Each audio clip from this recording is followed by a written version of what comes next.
Hello, everyone, and welcome to episode 275 of the RRBG podcast. This podcast is a proud member of the Podbelly Network.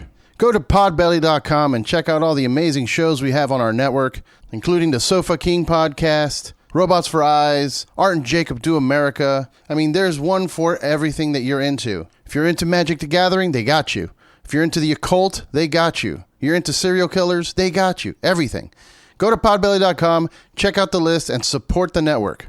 This episode is also brought to you by Killcliff. My friends over at Killcliff make the best energy drink you can buy in the market today. Clean energy, none of that crap that they put in Monster or any of those Red Bulls. No sugar, just clean power for all the grind you're going to have to put in today. And if you're not grinding today and you just want to relax, they also have CBD drinks to help you recover from any injuries you may have, any kind of inflammation. Maybe you went a little too hard at the gym. CBD drink will get you right back on track. Go to their website, killcliff.com. Check out all their different flavors. My personal favorite Ignite drink is the Cherry Limeade. And in the CBD category, you have to try the Joe Rogan Special. It's the Flaming Joe Pineapple with Jalapeno. It's not that spicy. You just get a little bit of a kick at the end. It's delicious. Go to killcliff.com and tell them that RRBG sent you. This episode is also brought to you by our good friends at Saints Joints. Go to saintsjoints.com to check out all the options that they have. They have these amazing packages with pre-roll joints, which will have pre-rolls from either side of the strain spectrum, either indica or sativa, and they even have multi-strain collections. Pick up one of their amazing Book of Saints. They currently have 2 volumes, volume 2 being a special Halloween edition. It looks like the Necronomicon. It's amazing. They're currently available in Washington and Oregon and will soon be available in California. Go to saintsjoints.com and tell them that RRBG sent you. This episode is also brought to you by our friends at Thunderking Coffee. Thunderking provides organic, air-roasted coffee straight out of Costa Mesa, California. It's seriously some of the best coffee I've ever had. My personal favorite is the Positive Morning Attitude. I order 2 pounds of this almost every 2 weeks because I just can't get enough. But they also have bottled cold brew. They have their special California Christmas peppermint cold brew out right now. You can order it from their website. So go to thunderkingcoffee.com and check it out. Support small, independent businesses, people. In this episode, I talked to Pat Mccrory of the band Turnstile. I've been jamming Turnstile's Glow On now for almost a year. It's my album of the year, aside from the Every Time I Die album. We get into that a little bit. We get to the writing of that album. We get to them playing shows. We also talk a lot about wrestling and video games. It was a lot of fun. I hope you guys enjoy it. Please make sure to check out Turnstile. Pick up the album Glow On. Follow them on social media at Turnstile Love Connection. Follow Pat at PatWK on IG. Push the little subscribe button and the heart and the bell and everything. Help us out. Get us on that algorithm. And check out our Patreon page. Go to patreon.com/RRBG and support the podcast. Cheers.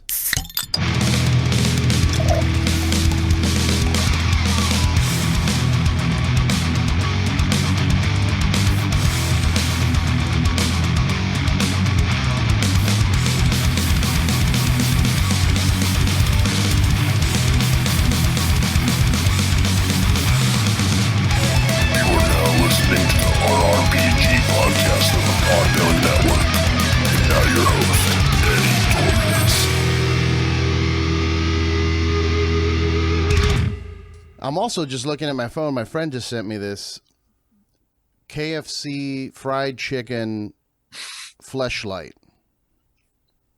Oh, that's not appetizing, man.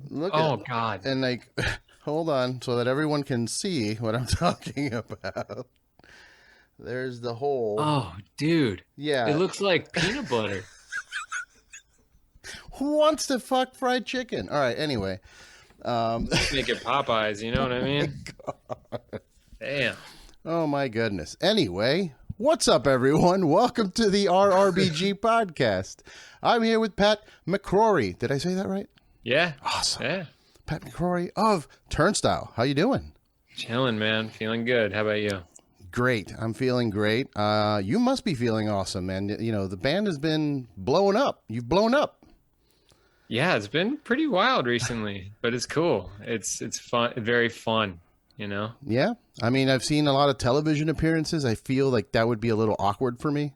But I mean, I don't know. How'd you feel about it? Like, I mean, it's definitely like one of those things that I like couldn't, you know, grasp what I was doing until, you know, it was done. But they're both like pretty different and at the same time pretty cool, just because it's like you know, no one's used to getting pampered sometimes, and that was like I felt like I was getting pampered for like a couple hours, and I was like, yeah, put makeup on me, dude. Like, is there like, can I get a water? And there's a water, and I'm like, oh shit, man, it's the best water too. I mean, yeah. Fancy shit. That's cool though, man. I can imagine. I mean, I like the Kimmel setup because Kimmel kind of just has a stage. It just feels like it feels like a show. Yeah, the Kimmel one definitely was like, you know, it was the second one we did, so I definitely wasn't as stressed, I guess, in a way, or just nervous. But it was also like, you know, the way they shoot those things is, you know, way earlier in the day now, and Kimmel's was pre-recorded before the show even happened, so it was like, hey, do your set whenever you can play the main song and then do a few other songs for the YouTube stuff, and yeah, just whenever you're ready. And we were like, oh, like we don't have to go like right now, because Seth Meyers was like, all right guys, at 4:00 the show starts, right? Yeah. And at 4:20 Marissa Tomei goes off stage, and then Matthew McConaughey comes on at 4:22, and we're like, okay, and we have to be like, let's nuts. Go. Yeah, so very like, yeah, it's time very crunch. Every time I seen, well, like the Seth Meyers one and the other, like the older ones where they're performing in the studio or like, you know, in front of that live audience. Yeah, it always feels a little weird, you know. I get it, it's exciting, but it's got to be like, you know, like nerve wracking because the situation, like you're explaining, the time constraints and everything. Yeah, it definitely, like Seth Meyers specifically, like the crowd was like 40 feet away, and you're like, you know, especially your type of music, which is, you know, the hardcore type of music is very much a live situation where, you know, people are right up front and there's a lot of 100% crowd surfing, a lot of moshing. So yeah, it's like you feed, you know, the energy is like shared.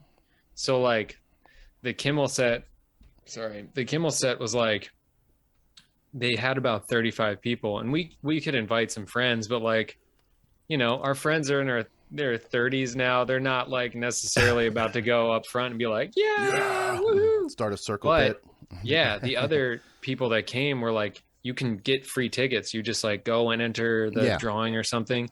And like the front 12 or 15 people were at both LA shows. So I was like, oh, I saw you like the last 3 days in a row. That's like, awesome. What's up again? You know? So it was really cool to have like familiarity, but then also know it's like, this is like our crowd here with us, you know? Yeah, for sure. That's good. Yeah. You know, I keep, you know, I want to be honest with you. Like, I had heard of the band before, you know, when you guys were touring with like Every Time I Die and stuff like that. Yeah. And I saw you guys on that tour, but I didn't know you guys at all. I just like, oh, cool, interesting, and hardcore band, you know, sounds good. And then Glow On came out, and it was like the music kind of took a turn a little bit in a positive way. Like, it's a lot more experimental. There's a lot more different elements to it than just like straight up hardcore.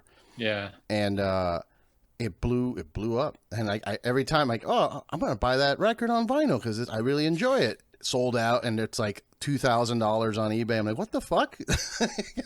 Yeah. I think like, you know, very specifically with vinyl and stuff nowadays, it's like people have kind of like cornered this way to like, and it's not necessarily like exclusively how the buyers do, because a record drops, you know what I mean? Things are like a drop nowadays, and it's like, if you aren't in when it's getting, who knows? Like, and especially in a world where everybody's like, the resale of everything now is like, you hang on to shit because you're like, what if I can make $30 on this? You know what I mean? Sure. And like the buy for stuff when things are a drop is just like blind, just like, I got 3, I got them now, you know? But either way, that is really sick, because then we're like, oh wow, because coming out of the pandemic and stuff, we didn't know if people wanted live, obviously you think people want the world to go back to normal, but you don't know how shows are going to be. You don't know how the new music's going to be received. And it definitely is awesome to see, because it affirmed what we thought. We were like, oh, we feel really happy with this record. So yeah. No, you could tell, man. I mean, it really clicked with me. I've still, to this day, I'm listening to it at least once a week when I'm driving around, because it made me feel things that I hadn't felt in a long time.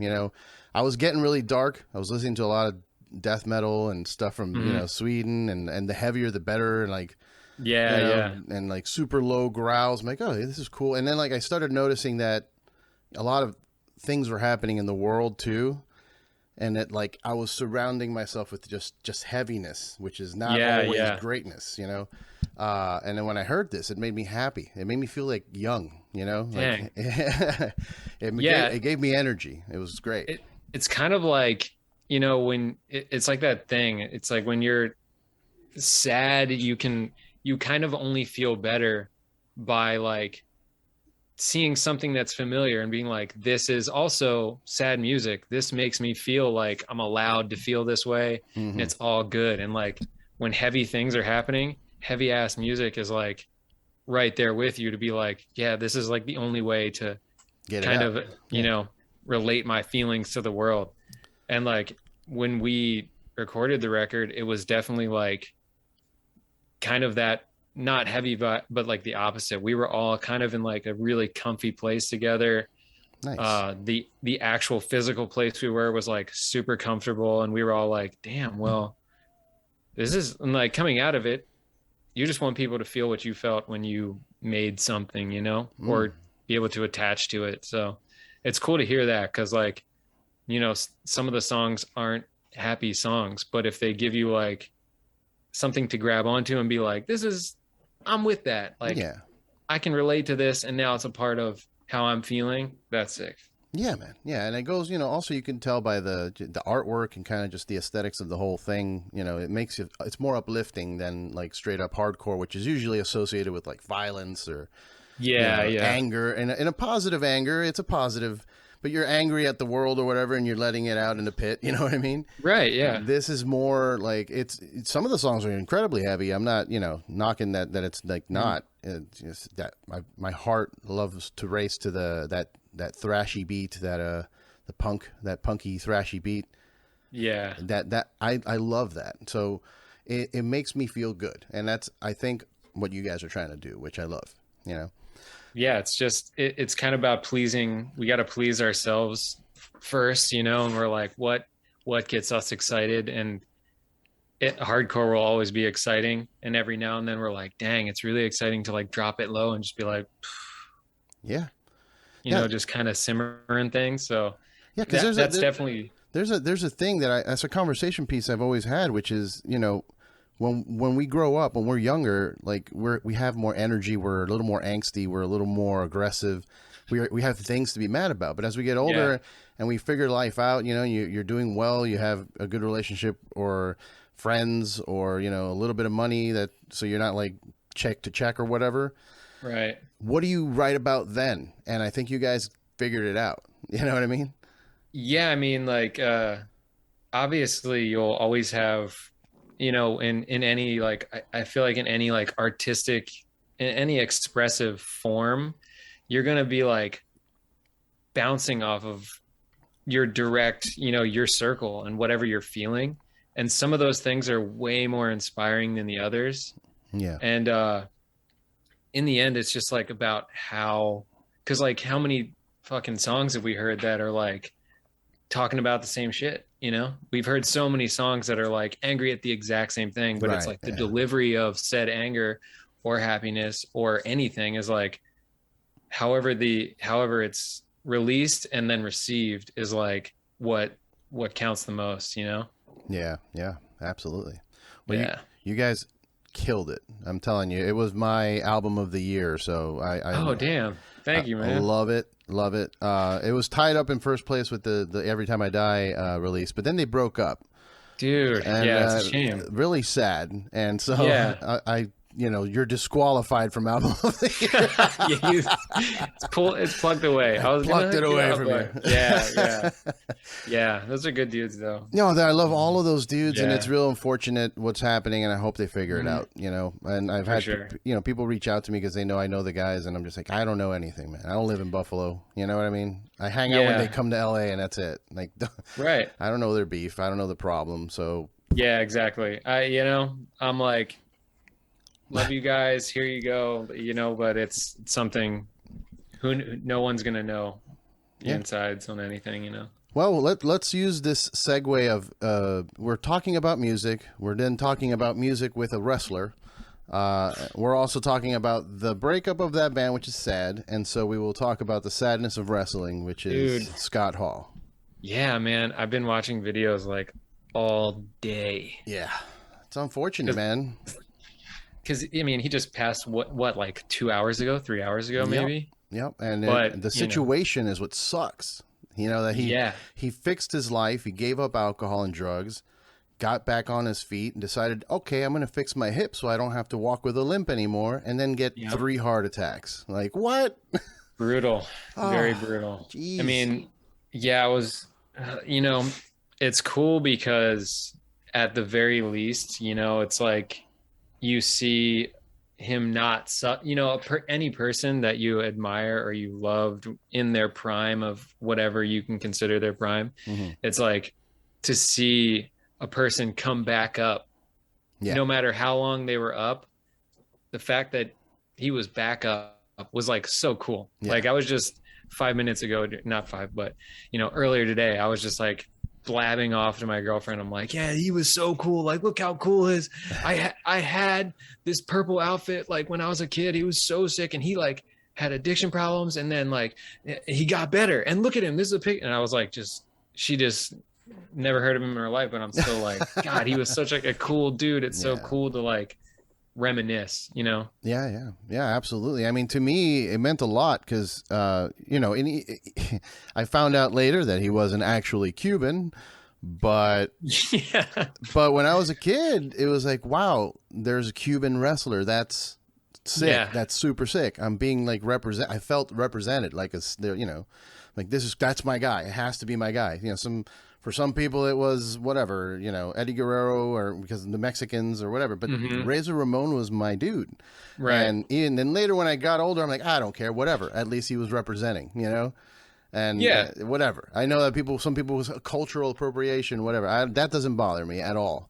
And then he went off to become the outsiders. I connected with that because I always felt that way. I'm an outsider, Like it's funny because wrestling is like it's especially when you look at that era of stuff where you look at him and you're like, oh, Scarface, right? Yeah, the music, sick. Everything, yeah, right, yeah. But it takes on like such a more profound grasp because it's like put into these stories. It gives a new life to like little characters like that. You're like, oh, Sting, the Crow, okay, yeah. But it's like it grabs onto so much more of like actual reality, even though it's a wrestling show. You know what I mean? Yeah. Well, that's what good wrestling is. If you can grab reality and take it to the next level as entertainment for someone, like that's what matters. People want it to be real, but we don't want you to get really hurt. Like, nobody really wants to see you get hurt, but we want to see, the enactment of violence. Right. Yeah. Like, what's Big E, like the dude just fractured his neck. Seems to be all right, but still it's like you don't want to remember that this dude's name is not Big E. You don't want to think about, and for so long dudes like Scott Hall and Kevin Nash and these guys make you forget that they're real people, you know what I mean, because you're so engrossed in it. And now obviously wrestling's like way different. But it still has the same type of grasp where you're like, I know this is this dude's real name, and I know that like they're bringing elements of them as a person into this wrestling persona that they have, but I'm invested in the character and the person now. And that kind of like the wall breaking down a little bit makes it just interesting in a new way. But back then it was like completely engrossed in the character. Yeah. Like people like The Undertaker who would never break character, you know? No, yeah. And now he breaks character and you're like, stop doing interviews. No, I'm just kidding. yeah, just you're like, okay. Stop ruining it. No, it's cool. I hear what you're saying. It makes me feel like what's happening with me, what got me into wrestling again was that I went to a local indie show and I got engrossed in like the whole scene, and like I met some of the people, some of the workers, and getting to know them and going out and having a couple drinks with them, and like, it was like we became friendly, and then watching them succeed and then go up and go to NXT or something, or end up in AEW. Now I'm like super invested. I'm like, fuck yeah, it's the homie, you know? Yeah. That's like, I had taken a break, and I'm definitely not as dug in as I once was, but just recently with Nate or Brody King coming in. Oh yeah. Into AEW. Don't use his shoot name. How dare you? Yeah. When he popped in, because like years ago I saw it and I was like, dang, that's really sick. When he got in Ring of Honor, I was like, yo, oh my God, that's fucking amazing. Yeah. And then he got a toy. Yeah. Talking to him, he came to one of our shows in the fall, and I was like, yeah, you go, what's up? I know what's happening with Ring of Honor. Are you going? And he was like, and he like, obviously you want to like keep that stuff like super close, but I was like, I know you're going to end up there, man. And it was like, as soon as he can, and Malachi Black, that, he's been coming out to hardcore songs for fucking years. Yeah. And he's like, he's embedded. So it was like, damn, like, I know you're in. And then once he came out, I was like, all right, let's fucking go. And I've just been keeping my ear to it. Like, definitely read about wrestling every day. Don't watch the full program every night, but okay.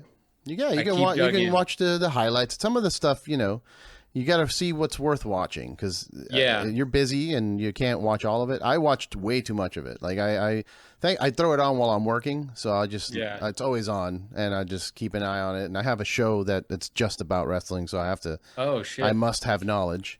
Yeah, you need it. It's part of the job. Yeah, but it like I know Brody and Malachi were doing the PWG in LA, and they were the Knights of the Black Throne or whatever here first. So when the whole thing went down, I just congratulated him. I just sent him like, congrats, man, and hadn't even been announced yet. I'm like, congrats. I know what's up. Yeah, come on. It was sick. This is absolutely happening. But yeah, wrestling is at a good point right now. There's just a lot of cool shit happening, and AEW. Also, WrestleMania season is upon us, Yeah. I feel like wrestling has like an 8-year, like... there's like a cycle that happens like every like 8 years or so, and I'm definitely like, this is definitely just from my perspective, but coming out of Attitude Era, I took a break as like a growing boy. I was like fucking 14 when I was like, all right, dude, I can't buy these action figures anymore. I want to skateboard and play in bands. I can't just be, and like was thinking in other ways, right. And then anything I would see in between, even though apparently like 2000, those mid 2000s years were cool. Like looking back, and Edge wasn't my guy, but seeing that those dudes were the top guys, I was like, dang, all right, cool. Yeah. But the cycle of when, the CM Punks and Daniel Bryan's kind of popped up and kind of basically just reshaped what it was. And it's just like a nice reshaping. And then that kind of slows down once those dudes start between injuries and retirements and whatever. Yeah. It kind of teeters off. And then now with AEW, another reshaping, It's like, it gets me back like every 8 years. Cause when in like 2013 or something, I came back like hard, super, way too hard. Like, all of Instagram was like wrestlers. I was just following everybody like, damn, that's cool that he eats chicken nuggets too. Yeah. I mean, I missed the whole CM Punk thing in WWE. I didn't watch any of that stuff. I also took a break, and took a whole 8 or 9 years off where I was just touring as well, and meeting girls and just being too busy, Yeah, I remember the day when I was like, I need to chill from wrestling, because I went to the mall. I think I was like must have been 6th or 7th grade, but I went to the mall with my mom. And even at that point, it's like, can't be seen at the mall with your mom. And it was like a weekday. And we went, and it was like right around my birthday. And she was like, do you want something? Like, we'll go to the toy store and you want to get something? And I was like, man, all right, yeah, fuck it, I'll go. Went into the toy store, bought a ring. Like, my mom got the little ring with the little elastic ropes around Really it. nice. Yeah. And I was like, and I got my like maybe 1 or 2 action figures with it. And I was like, dang, sick birthday. Walk out of the store, straight up middle school crush outside the store. And she was like, oh, cool, what'd you get? And I was like, oh my God. And I just was like, it's a gift. It's a gift. And I couldn't even bring myself to tell her, you know what I mean? Right. I was like, no, I'm such a fucking nerd. Oh, dude. I remembered like went home and I like opened the ring up, might have played with it like once. Like take 2 years off that, I would have been throwing shit off the roof onto the ring, like going crazy. Right. But I remember I was like, I can't do this, man. I can't do this. Well, you know, one thing I figured out after years of dealing with that kind of thing, which, you know, it's interesting. I want to talk to you about that kind of, you know, that mentality that we take on, that, you know, we shouldn't do certain things to appease someone else, you know, when you're at that age, because you're trying to, you know, get involved with someone. So you just don't bring it up. You're like, oh, you know, that's nerdy. I don't want to bring it up. I want to be cool for this person, you know? Yeah. But it's so weird. Like, I did that for so many years until finally met my wife now. And, you know, when I would bring stuff up, she would react positively. So yeah. Like, yeah, you know, I used to watch wrestling. Oh, that's cool. I'm like, really? Yeah. I like playing, you know, video games too. She's like, oh, me too. I love it. It's like, oh, okay. Like, all right, wait, this can happen. All right. Like my opposite, my partner doesn't have to be the opposite of me. Okay. I don't have to like hide, because it's like a thing. If, you know, my girlfriend, she's super passionate about plenty of other things that I'm like, I don't know what that is. Yeah. But their passion makes me be like, oh, then it's cool. And I think like I was saying earlier, me like fanning out about Razor Ramon all day, like showing her videos of a guy she's doesn't, you know, sad that he's passed in her eyes, but like never had any attachment to him. She's seeing that I'm excited, therefore excited with me. And like, that's, you know, a beautiful thing, because you're like, oh, I can literally just be exactly who you want I am. Yeah. No filters. But it's a necessary thing, I feel, when you connect with people. You know what I mean? Like, if you go up to a guy and you see somebody wearing like a shirt that you're like, I know that dude. You know what I mean? And there's a dude wearing a normal looking person wearing like a John Cena shirt or something in 2022. You're like, oh damn, all right. Yeah. Well, doing his thing, let's go. Like, that's exactly it's a what conversation starter. You know what I mean? Like, and it can go deep. Like, if you see someone out with an NWO shirt or a Bullet Club shirt, you know that if you throw up the Too Sweet, you're gonna get it back. Oh yeah. You know what I mean? And you're friends. You're already like, hey, we know what we're gonna talk about for the next 20 minutes. Yeah, exactly. Some people, it's kind of just ingrained in them. Like, it's very specifically wrestling, but like it's so funny when you talk to, I don't know if do you know any of the people in Code Orange? I've met Dom. Dom, yeah. Yeah, I met him. Sick. Yeah, I met him. We hung out a while. It's so sick. Like, when you talk with them, it's like, yeah, man, like, we were going to do this show, but they, you know, I wanted us to go over better with the crowd. And like, you know, they were like marking out for like the other bands, and I knew that we could get over with them, but like, I wasn't going to sell this shit, and I didn't want to stand. And I'm like, holy shit, wrestling is so deep in your blood. Like, every, like the sentences that we can float back together. I'm like, man, we're like, wrestling fans right here. Yeah, when you start speaking the lingo, the carny talk, then that's when you know you're in. Like, and I gotta sometimes explain myself with people when I say it, because I hang out with like people like comedians or something, and they have no idea what I'm talking about when I say, oh, the crowd, you know, you were over with the crowd. They're like, what? I'm like, yeah, they like you.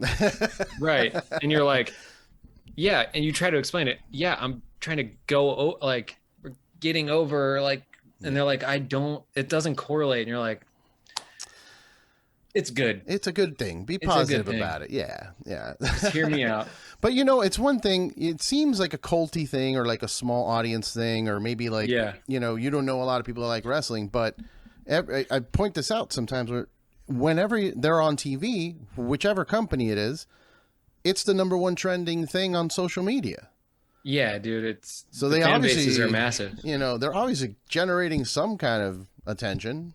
Right. And it's not just like, you can't like, what's the word I'm looking for? You can't just equate it to like a gimmick. It can't just be like, oh, let's kids watch it. That's where the numbers are coming from. Right. Yeah. No. Because the demographic is just like absurd. Mm-hmm. So it's just, and it's funny because I've forced the other guys in Turnstile to go to events with me before, because just through, having a song on an NXT show like years ago and me being like, that's fucking sick. You guys don't know. This is sick. We have to go to shows. Like if we can get tickets now, let's get tickets. And I was like fully on the train trying to get everybody. And it doesn't seem appetizing to a person who's not in, but then you force them to go, and their excitement isn't the thing that I'm just excited about, because I'm like, damn, this rivalry is so sick. It's going to be cool to see like the culmination of this thing, or like this story is like still building. It's so cool.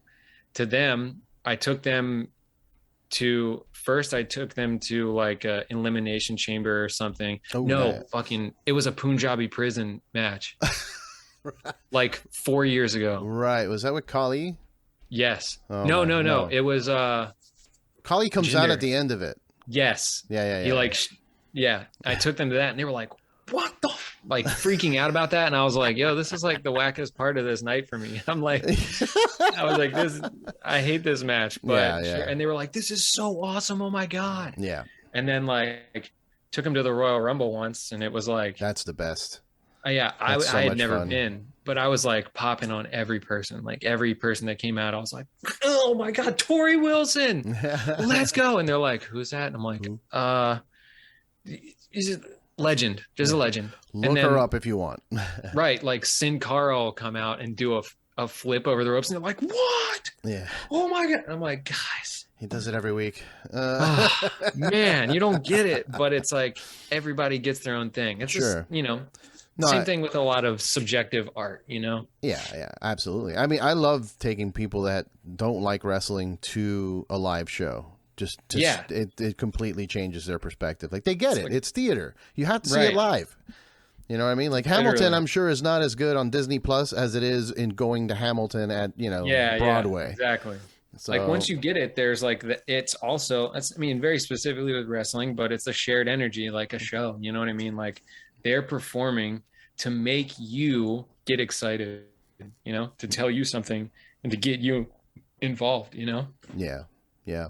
I wonder about that energy like that you're talking about, that connection between the performer and the audience that, you see at a live show, and not just wrestling, but music as well. And, that's, to me, I've been fortunate to I had a job for a while as a stagehand kind of thing, or stage production. It wasn't stagehand. It was working with the arena, setting up stages and, lights and running cable. And at the end of the night, after all of the work, if you get to be on stage because you're doing show call or whatever, I'm there standing next, 5 feet from Billy Joel. As an entire stadium is singing his song back at him. Dude. And that energy that I was getting, I had full goosebumps. I had, you know what I mean? Like, it felt mine, even though I wasn't performing. I was like, we built this. We made this happen. Yeah. So I'm going to take some of that. Yeah. It's like, no matter the role, it's like a significance that is, tangible in different ways. Like, this isn't your song that's playing, but you were there to make this moment happen. Therefore, like, we're all collectively in awe of what's going on, feeling like some sort of like, yeah, man, I get it. Have you felt the energy since you've been back after like the whole lockdown thing? Is it the same? is it stronger, or do you feel that it's a little bit milder? It's like 50 times stronger. It's so much like, I've had this conversation a lot where I think it's just that like being denied that very specific thing, like going to a show, hearing shit loud, being able to dive off a stage, being able to mosh, being able to dance, like do anything. It was denied for too long. Like if you hadn't, and you know, we've seen a lot of it now where sometimes this is some kid's first show, or this is their 20th show, but you take that 2 years or 3 years, whatever it might be, and you don't get it, you come back and like your reaction is just so much stronger. Like the first show I went to post pandemic, like the venue down the street from my house opened up. My old roommate's band played this band called End It. And before the pandemic, like no offense to End It here, but they weren't doing the 500 cap room. You know what I mean? But they played this show and it was fucking sold out to the brim.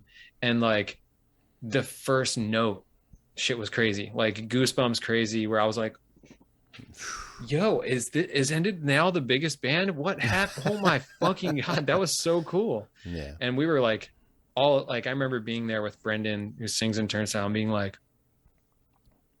dude, what the fuck just happened? That was the craziest set I've seen at Auto Bar, the venue, in so long. Like not just pandemic, but like a decade. You know what I mean? Yeah. And then I might be mixing time frames up, but when we did our first show back, it was an outdoor free show, and it was just like we got this place that's in one of our videos, and we were like, let's do the show there. They don't have power. We had to get like generators, and we had to get fucking porta potties and a permit from the city and everything. It was like this whole process.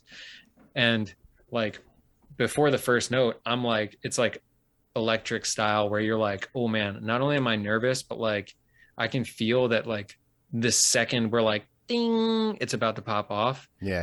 And like first song, we played Mystery first time we played it live, and first single, you know, and that comes out, and it's like I was like trying so hard not to just be like supremely keep emotional. it together. Yeah. But it was like, it was that kind of feeling because of the reception, and it being all of our friends and peers and a ton of people that we see like all the time that we hadn't seen in years because of the pandemic.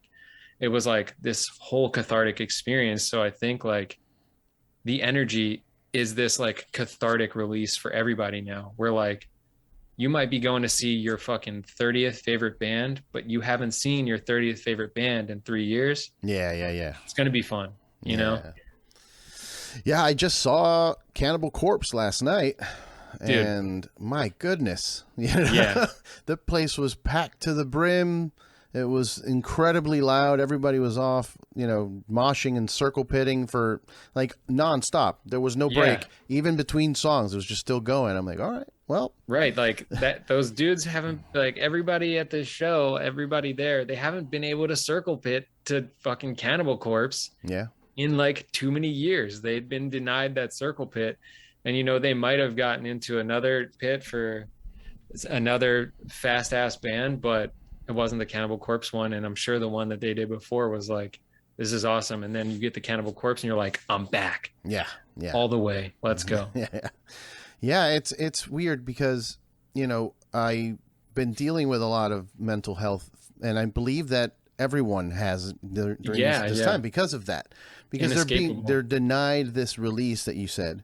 You know, I dealt with it prior to the pandemic with my band breaking up for a little bit, and you know, I didn't realize it.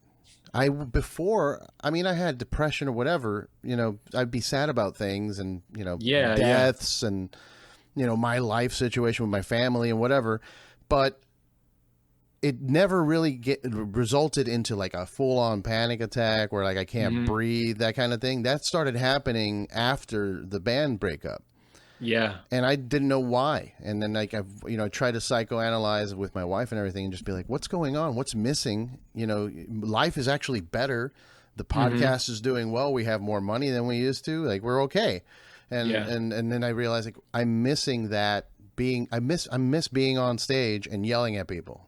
Yeah, You know what I mean, and it's something so simple too. Like and in the current times, it's, mental health is like super forefront. So it's very easy for you to read anything about what it feels like or what it's supposed to be, or, the clinical diagnosis of so many things. Yeah. But being ignorant to some of them, which we all are ignorant to everyone else's process, is like, it'll take time to even be able to like conceptualize what you are experiencing personally. Like I also experienced like my first like bouts of like true anxiety that I'd never experienced before the pandemic. I was like, going through so many things in my head. And there was moments where I'm like, I need to sprint down the street screaming right now. And like before that, Turnstile and our other band, Angel Dust, had been touring for like 5 years straight. I hadn't had any time home. And then we came home in like September 2019, didn't play any shows until February 2020. And in that gap, I was like, what am I doing? am I a person? What am I doing? And there'd just be times when I think about it and it goes too far, and I just wake up and it's the first thought. And I remember reaching out because I feel like I had handled it so wrong with friends in the past. Like my cousin was like so helpful to me in that moment, because I'm like, yo, dude, like, is this what I think it is? Am I just like experiencing like true anxiety? And I remember like talking to him so much about it. And because looking back, I was like, you've been dealing with this, and I'm over here like, well, dude, go fucking work out. I don't know. Yeah. You know what Eat I mean? Like, better and work just like out, handling dude. it in the way that I think is appropriate. But like, it took so much time for me to be like, whoa, all right, you can tell me that what I'm feeling is as simple as being like overly anxious about something and it's, weighing me down, but I need to be able to like take that in, process it in my own way, and then hopefully adjust from there. But that doesn't mean there's like a right answer, wrong answer. And like having gone through that made the pandemic, I think, like just so much better for me too, like you get that real eye-opening thing of what makes you happy or what kind of keeps you moving. And after that, it was like, all right, if I can handle that, hopefully I can handle this, but I'm going to approach it with the mentality that I had when I was getting out of that. You know what I mean? Yeah.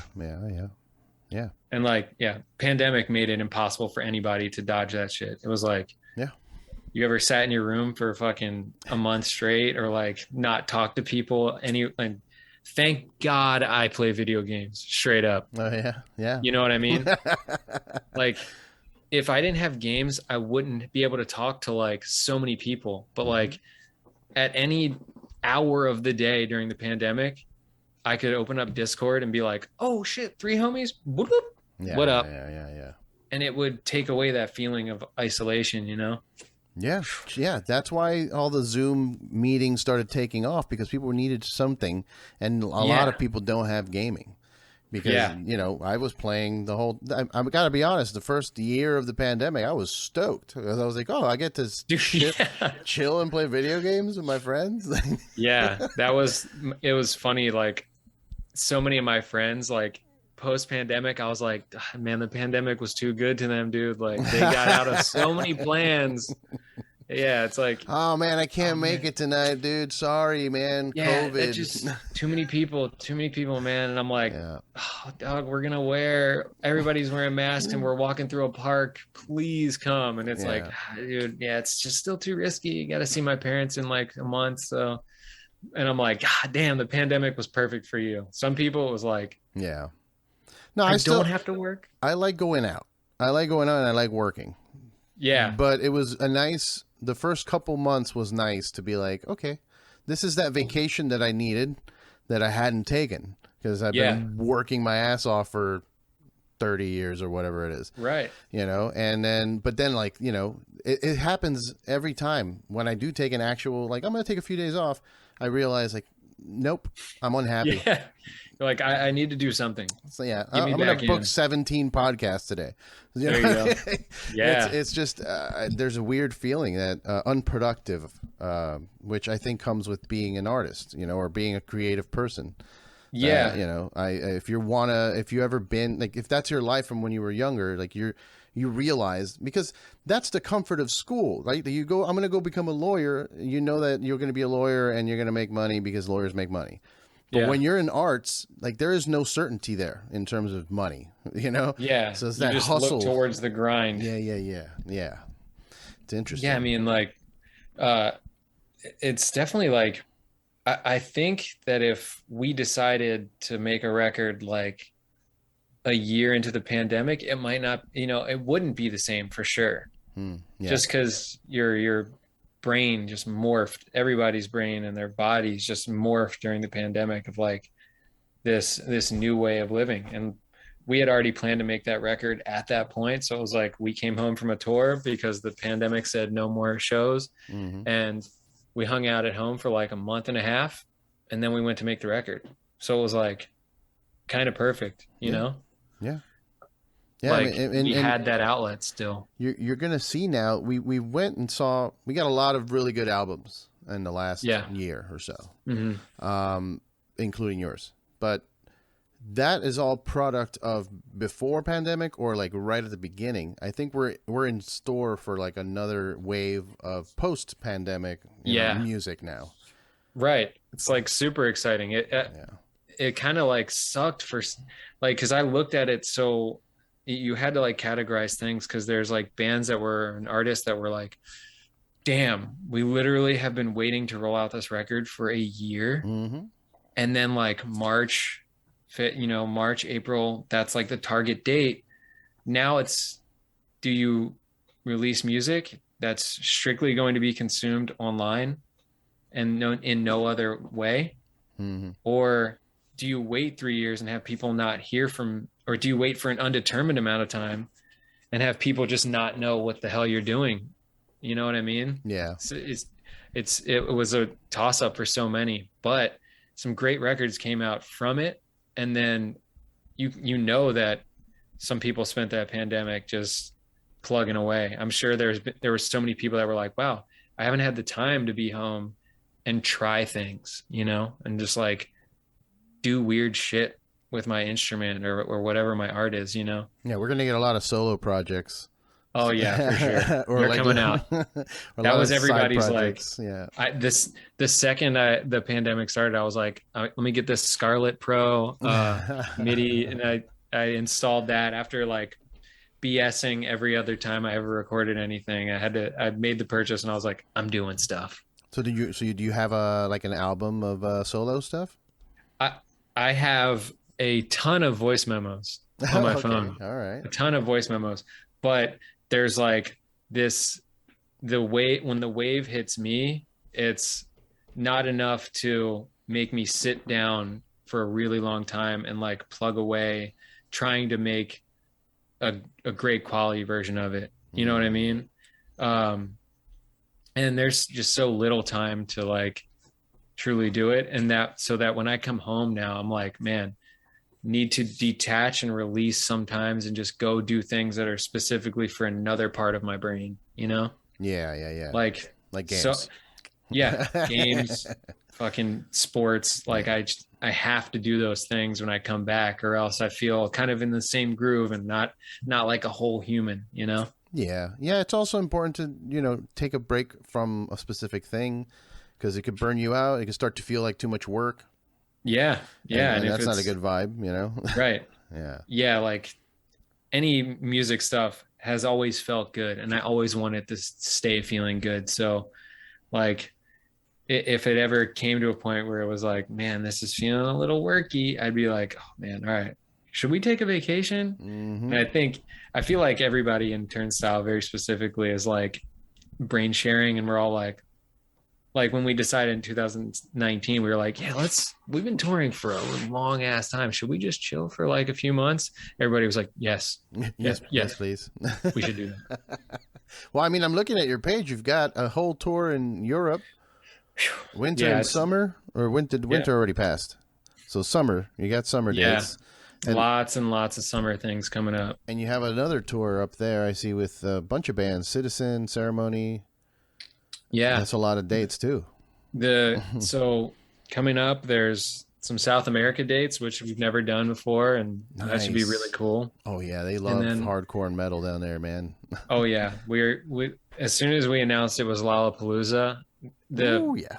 the messages came in of like, all right, that's cool, but like we need a club show, like club show, club show, club show.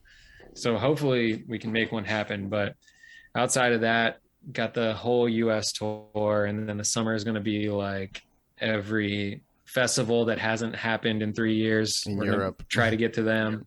Yep. Lots of Europe. I saw one in France that's like 3 days and it's every single band ever. I forget what it's called, but I saw it. I was just like, that's just Yeah. too much. Like, how does that Yeah, even that's make how sense? it's going to feel. Yeah. There's so many where I'm like, all right, well, I'm going to see this person and this band at the next 10 festivals. Let's just run it and go through them all. Yeah. Yeah. So where are you staying right now? Like home? What's home for you? New York? Baltimore. Baltimore. Okay. Yeah, everybody in Turnstile now lives in this like 3 block radius in Baltimore, Nice. where there's just, like I've lived in Baltimore for a while now, and everybody else was kind of, Franz lived in Ohio and he moved out here a few years ago, and then everybody else was in Maryland, but just like south of Baltimore. Okay. They all moved up to Baltimore, and now we're like in this pocket where we're just go to the coffee shop and like, all right, see you later, but still like together every other day. So yeah. it's pretty cool. How's the scene in Baltimore? I mean, in terms of music, live, like indie shows. It's kind of amazing, man. Like there was so many flip-flops of where can you have shows, and there was this like this need for smaller venues that'll still have punk shows, and then venues that can still handle a small crowd, but it sounds good, feels good. And hardcore shows, they and punk shows, they overstay their welcome so fast, because you can trick a venue into being like, hey, so can we book a show here and it'll be cool, and then shit goes down one time and it gets out of hand. And then after that, they're vetting the shit out of every band, like, all right, we got to watch a video and see how their performance is, and no more hardcore bands come in there. Yeah. So there used to be like everybody's favorite venue in Baltimore was Charm City Art Space. That was like the 250 maximum, and that's like people outside the door staring in the door. Like that was the spot. And when that closed, it was like, oh shit, well, what do we got? Let's try Around the Corner. And around the corner was another spot, Metro Gallery and Auto Bar. And Auto Bar is forever and ever like the staple. And that will always host everybody. Like that's like my first stage dive venue. And in 2003, like saw Thrice and Poison the Well, and stage dove at the show. I was like, this is the best place. And it's still hosting all of our friends' bands, every touring band. They have like great people there. So as long as that place specifically is around, I think the Baltimore music scene as a whole is in great hands. Okay. But everybody, it's very familial. You know what I mean? Like new bands start up all the time. The same bands will always be able to play. And then there's always like the venue area of like the hub of Baltimore where you can play in one of 3 or 4 places that you'll be able to get something cool out of it, Yeah. That's awesome, man. Yeah. That's good to hear. That's good to hear, because I mean, in Florida, when I was there, we had Churchill's. It was kind of like our CBGBs. Yeah. We've played Churchill's before. Dude, I think. Yeah, it's a shithole. Bathrooms are all covered in graffiti, and there's piss and shit everywhere. And the classic. Yeah. And it was like Iggy Pop would film videos there, music videos. Yeah, shoot. Yeah, man. And I mean, they also filmed porn there. It was an odd place, but so it was a very utility based. You could do anything in the venue, huh? Oh yeah. But that was like I mean, it's still there, but they're kind of going through some kind of weird management issue. But that was like the one venue that would let us play and would let us do shows, and keep the door, which was cool. They just wanted bar sales. Yeah, shit. Yeah. So that's the hub. Right. You need one of those, no matter how, like, dude, the one I was saying before, the art space, the bathroom was like, you walk in the front door, you go down some steps, the stage is like 60 feet back that way. Halfway through, that's the one toilet, the one singular toilet. And no matter what water, I will say, no matter what liquid was coming out from under the door, and like, you can just assume that it's just not always like the sink is just dripping or something, but that was like part of it. You know, the ground's always a little wet, and then you have like your zone of where everything's happening, and the bathroom's right behind it, and you're like, hopefully somebody doesn't blow it up so you don't have the stinky pit. But you need like pit. Yeah, it's a humbling place to be, no matter what it was, you know. Yeah. Oh, so where do you go to vacation? Because you're saying like sometimes you want to go on vacation. What's your destination to get out of, Baltimore? I mean, I think it depends, because if it's me being like, we're taking a vacation as Baltimore people and not using touring as a way to like cheat code a vacation, because if that's the case, like, I'm going back to New Zealand. I'll play, if we need to book 2 shows just to get back, I'm down to do anything. In Japan, I will, like, every time we go to these places, I'm going to try to navigate, be like, okay, so let me see if I can get like 10 days between the show and getting there, you know? But Maryland, it's very specifically Ocean City. It's like the coastal beach town. It's goddamn 3 hours away, but we've been taking day trips there. I mean, I've vacationed there since I was a baby, you know? Okay. It's a nice level of like grimy, water trashy, like hillbilly Baltimore, like the Eastern Shore Florida people. Keys, right? I guess would be my equivalent. Yeah, like when you go down and you're on the boardwalk on a Friday night and you're like looking at everything, you're like, yeah, man, this is a place. Holy shit. It feels like some areas you're like, all right, so this whole section of the sand here, this is cigarettes. And then everything from that on is sick. But right here, this is cigarette sand. This is sick.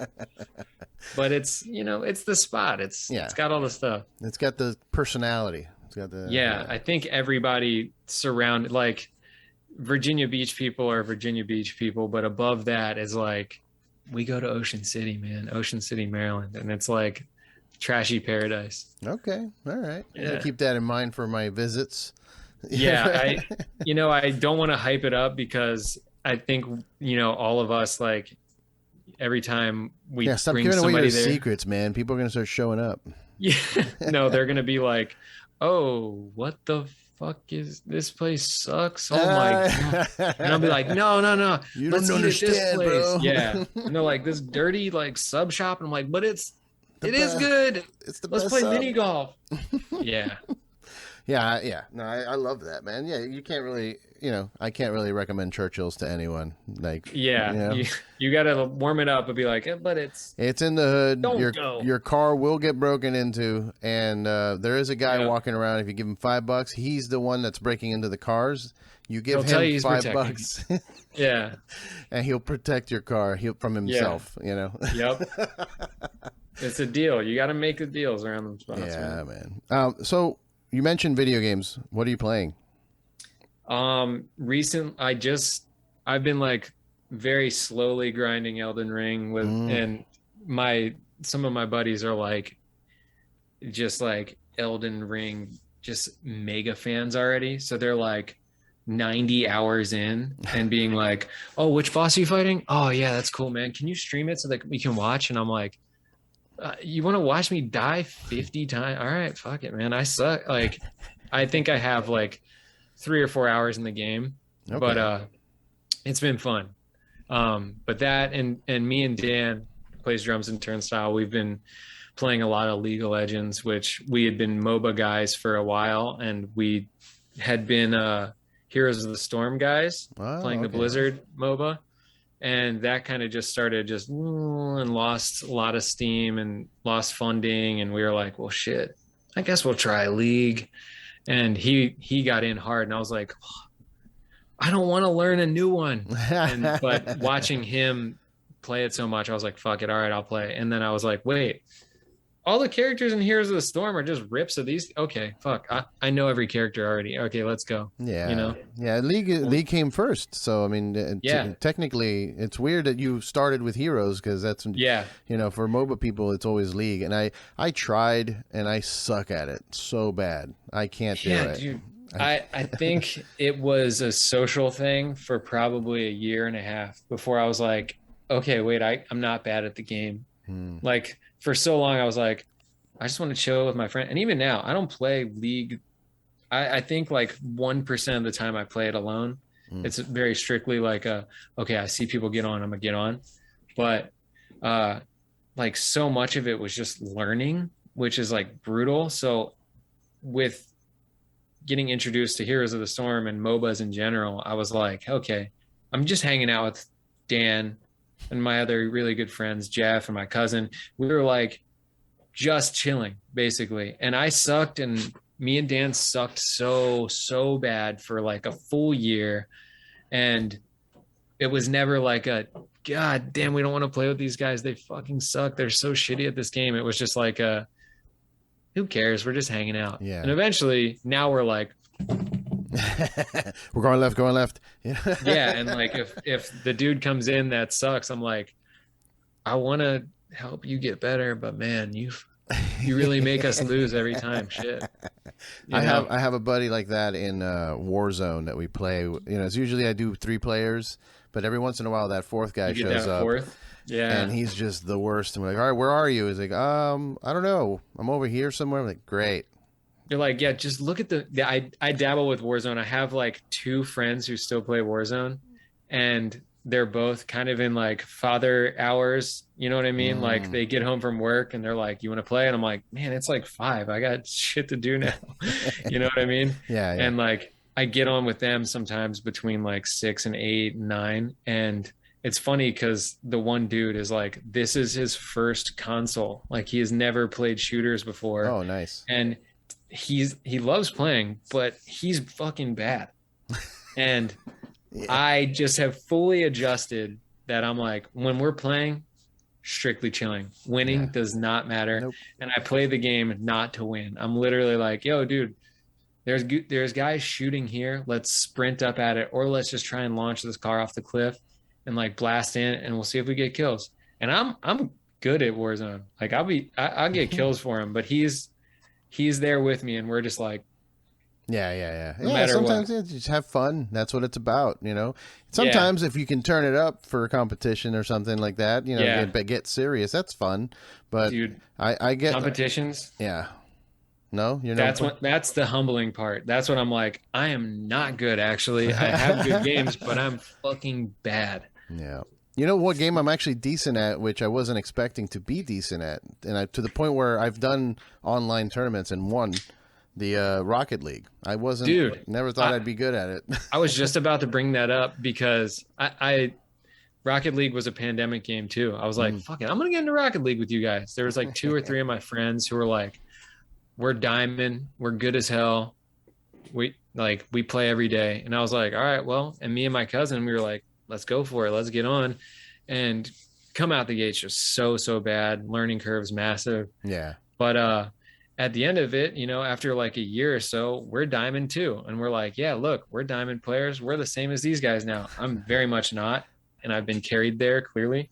But there's this convention, this like thing that happens every year. It's in DC. It's called MagFest. It's a music and gaming festival. Oh, nice. And they take over all these halls in a huge hotel that's a convention center. They dominate the entire place. There's like one hall that's console games. There's another hall that's like rhythm games. There's another hall that's, indie games. And they have tournaments. And I thought I was hot shit at Rocket League, being like, I'm diamond, dude. What's good? First round, we just destroyed these guys, like 6-0, 2 games in a row, just like beat them. I was scoring. I was like, damn, and there was only like 10 teams. And I was like, yo, we're about to smack this team up, like this whole competition. We're about to win. oh shit. And this is like in person, like next to these guys. And I was like trying so hard not to talk shit and be like, damn, what's good? But like we win second game. You can see the people's rank when they jump in. Fucking, what's the ultimate one? Champion? Yeah, I think so. Grand champion? I forget what it is. Grand champion? Yeah, these guys were like the top. They had a number next to their name that was like, I'm that fucking good. And I was like, oh. And lost 4 games, like literally lost 2 games to those guys, instantly put in the losers bracket, lost to the dudes in the losers bracket who were also grand champion. And I was like, all right, I'm bad at Rocket League. You're not bad. You made it. You did it. You went to the tournament. I mean, exactly. You got my one win. You got your win. That's fine. Yeah. It happens. Yeah, I've never done like a full on tournament for that, but I do the online ranked matches. Yeah, and it's, I'm pretty decent at it, and also fighting games, old fighting games. I'm pretty solid at. I kind of like fighting games. There's also like a couple of my friends who like my one great friend since like middle school. He's so into them. He's like embedded in the like FGC all over like the area here. He goes to all the competitions, and he was like a Soul Calibur dude. Oh, he got into like all the other ones, but he's a Soul Calibur dude, and he built like a bot, like a Discord bot, to show you like your frame stats, like to help you close the frames down. And he was like, jeez, so good and so dug into these games that I was always like, man, I don't even want to touch him because I can't stand him for even 1 millisecond. I know it's too high of a hill to climb. I'm not here for it. Yeah. But I support him doing it, and I like to play him every now and then and just get destroyed and talk shit. But they're hard, dude. There's people that's their, they break the code. They know what's up. Oh yeah. Some smashing these fucking pads and stuff, like crazy good. Hey, some people do it with music. They break the code. They know how to look at toes and animals as leaders. When I watch that, I'm like, I don't even want to listen to music anymore because what's the point? Yeah. What do I do?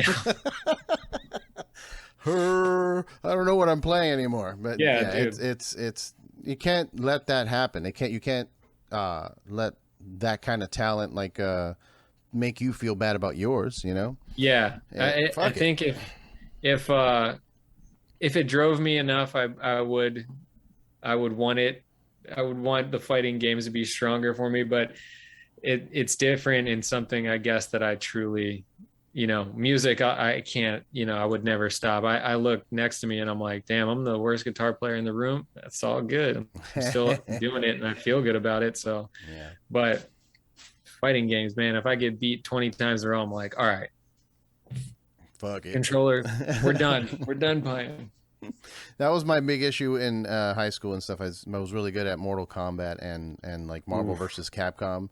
Yeah. And my friends never wanted to play, and I'm just like, I don't want to play alone. That's stupid. Yeah. They're like, come on, man. I'll lose. They're like, no, we don't want your pity.